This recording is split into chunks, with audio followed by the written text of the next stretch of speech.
આપણા દેશી મગ છે જે ઉનાળે આપણે વાવેલા છે, જોવો તમે એકદમ જબરદસ્ત ઉગ્યા કહેવાય ને. આપણે એક જ વખત દવા નાખી હતી, આમ માનો તો ઓર્ગેનિક રીતે આપણા દેશી મગ છે. જય જવાન જય કિસાન. ખેડૂત મિત્રો, આપણે ખાવા પૂરતી મગ કરેલા છે, તમે જોઈ શકો છો. એમાં આપણે કોઈ પણ પ્રકારનું ખાતર નથી નાખ્યું. એક જ વખત આપણે દવાનો છંટકાવ કર્યો હતો 505, બરોબર. તો આપણે ચાલો તમને એને વિઝિટ કરાવી કે આપણા મગ કેવા છે.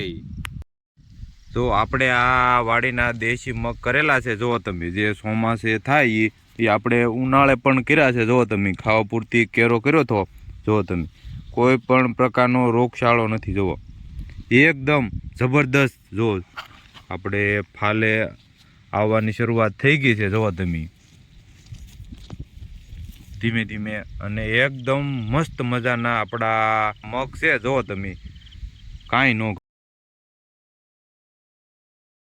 જો મિત્રો, આ છે આપણા ખાવા પૂરતી કરેલા મગ. તમે એકદમ જબરદસ્ત. આપણે પારવાનો ટાઈમ નથી રહી ગયો એટલે ખડ થઈ ગયું છે, પણ તોય પણ એકદમ બેસ્ટ ક્વોલિટીના કહેવાય ને એવા આપણા મગ ઊભા છે. જો મિત્રો, આ છે આપણા વાડીના મગ. જો કાંઈ ન ઘટે હો. આમાં કોઈ પણ પ્રકારનું આપણે ખાતર નથી નાખ્યું, તોય પણ એકદમ જો રોગશાળા વગરના આપણા મગ છે. મગની વાત કરીએ તો આપણા મગ 30 દિવસના થઈ ગયા છે અને જબરદસ્ત. જુઓ તમે આપણા કાંઈ ન ઘટે એવા મગ થઈ ગયા છે આપણા.